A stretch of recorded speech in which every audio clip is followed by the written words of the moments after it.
Și are dreptate. S-au distrat. Foarte tare s-a distrat. Atât de tare s-a distrat Marian. Foarte tare s-a distrat. Nici nu mai știu, cu toată lumea s-a distrat. Păi eu zic să vedem materialul și după aia îl chemăm și pe Marian, că l-am prins în fapt. Haideți. Să-l susțină Cristian. Cristian îl susține condiționat. Bine, vedem și noi următoarele imagini. Mireasă pentru fiul meu.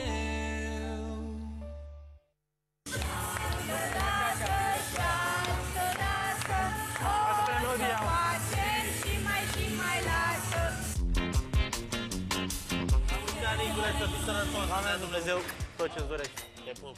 Sufla nu mâna, sufla. Așa, bravo! Nu! Bun să dați cu mine. Nu te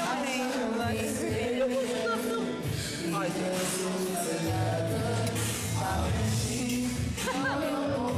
Doamne, ferească-mă!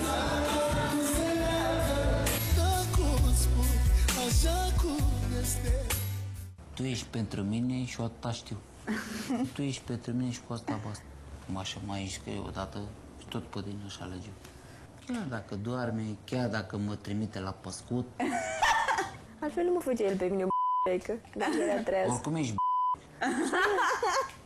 Deci m-a rugat de O să tine întreb și mâine dacă îl b***ică. I-am bătut în geam, cred că 2 minute am bătut în geam. Popopoc, dududum, popopoc, dududum. Ia nimic, stăteam velită în verdeața aia. Ia, Marine! Uite, mare că femeie. Ai câștigat la bufuleți. De ce mă ți-am zis? Bine. Nu te mai lasă-mă fesul! Hai mă să dau perda ce-ai. Dau cu minte, păi stau rău. Băi! Băga mea! Marian!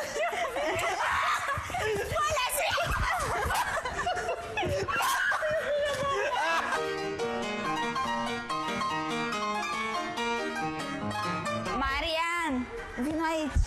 Păi nu mă provocă Nela. Vino încoace, lasă-mă încoace. Ia, bă, bătăie. Nela, ce sură, maică ta? Iubire! Eu ce pe ăla din cap zic că e smutiță. Cine mi-a făcut părul ăsta în cap? Medelina, Lasă-mă. chiar nu vrei să popi cazărul.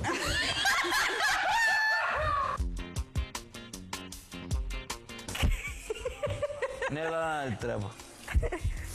Nela e pe turbo.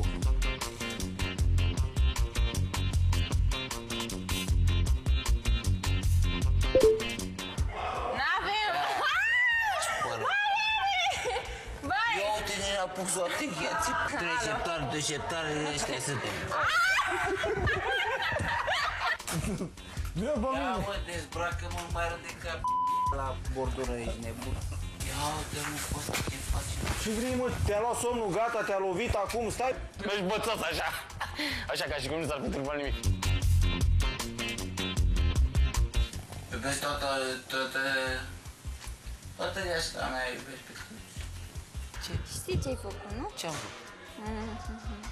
Spune. Cum nu știi? Nu știu. E, zici tu așa că nu știi. Mireasă pentru fiul meu. Ce ai făcut, Marian? De la Sfântul Nicolae, doamne. De la Sfântul s-a tras? Da. Nu te-am văzut niciodată așa. Nu-ți Pe te rău. prima oară când am Noroc, fost. păi, dar prima oară e mai greu. Da. O să fac. Nu, că nu mai gata. Cristiana, Mariane, vino încoace. El era, nu mai știai, care-i Marian, care-i Ionela, care-i Roxana. Un ghem. Un chef de glume, de altfel, foarte jucăuș. Și Cristiana, și ca să nu mai pară aia cicălitoare, știi că i s-a atras atenția. Marian, hai vino încoa să ne jucăm noi doi. Altfel, foarte petrecăreț. Te-ai simțit bine. Foarte bine, mă. Foarte bine te-ai simțit. Da. Mă bucur. Dar ai fost și sincer. I-ai zis așa, tu ești pentru mine, eu atâta știu. Ești pentru mine și cu asta basta. Dacă aș mai alege odată, tot pe tine te-aș alege. Aici n-am prea înțeles fraza asta, o să-mi explici tu. Chiar dacă doarme, chiar dacă mă trimite la păsări. Ce ai vrut să spui cu asta? Că asta e din alt film.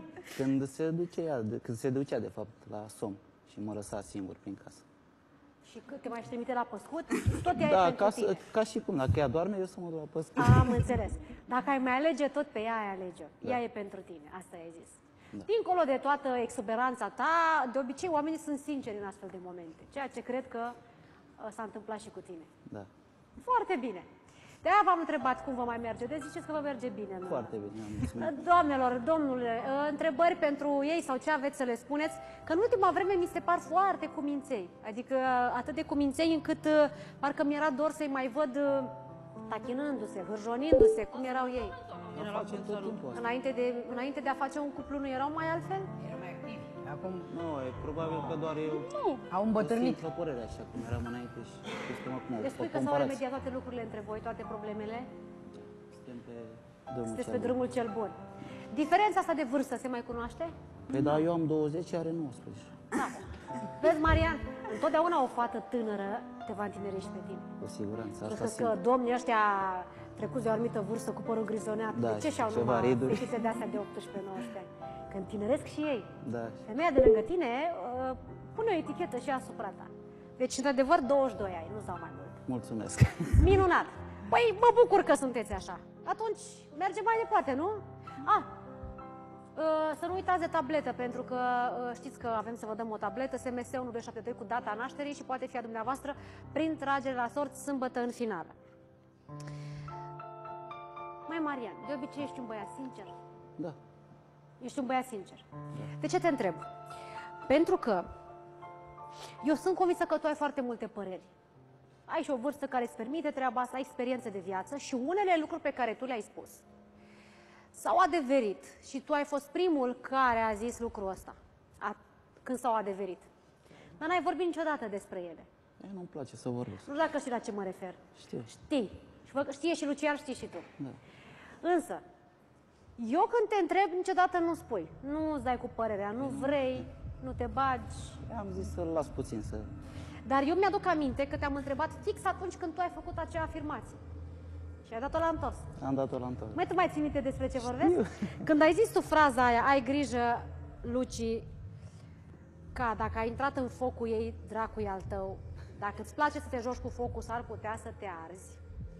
Eu te-am întrebat pe tine atunci, de mult, ce ai vrut să spui cu asta, Marian? Și tu ai întors-o frumos, pe stilul, doamna Minela, să nu se îndrăgostească, că dacă se îndrăgostește prea tare, știți cum e, sunt băieții când... De fapt, tu abia acum spui adevărul. După ce s-a consumat și el este conștient de asta. N-ai vrut să-ți dai cu părerea înainte? Nu, pentru că nu sunt genul să-mi dau cu părerea. Îl făceai să sufere pe Lucian sau ți-era teamă că nu o să te înțeleagă? Păi n-ați văzut că a fost și de vreo 2-3 ori gelos pe mine. Păi eu spun Că așa. dacă îi mai spuneam și cuvintele alea atunci, vă dați seama ce iure și Da, corect. Păi aia spunea că vrei să-i o furi. Da. Eu zic așa, hai să vedem exact ce discuție ai avut-o așa ca de la băiat la băiat cu Lucian. Voi sunteți prieteni, vă înțelegeți bine în casă? Și cum te-ai ținut tu în toate aceste luni? Parcă te văd pe tine și o văd și pe doamna Nagie, că și dumneavoastră la fel, se abține până se întâmplă evenimentul. Și după ce se întâmplă evenimentul, spune și dumneavoastră tot ce are de spus.